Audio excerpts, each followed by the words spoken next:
What is the ASDWA's position on, I guess, I guess the fairness, so to speak, in implementing the rule for, ratepayers and being a voice for the community, because they're the ones that didn't cause the problem. It's an industrial discharge or Yeah. somewhere. Where do you guys sit in that space? Because it feels like, you know, there needs to be an advocate for the little guy, right? And Yeah. I doesn't and they're not getting the support. It feels like that I guess they would expect or want to see from these agencies across the board.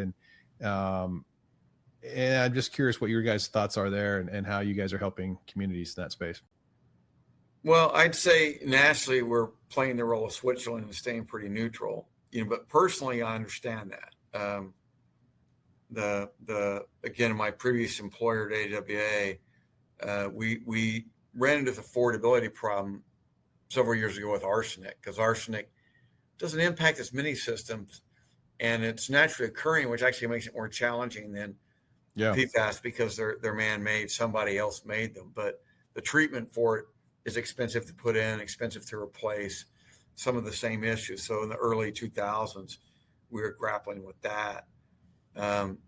Right now, I'd say we're looking toward the utility associations, AWA and AMWA and others. AWA has litigation on the current PFAS rule, and a lot of it has to do with exactly this issue.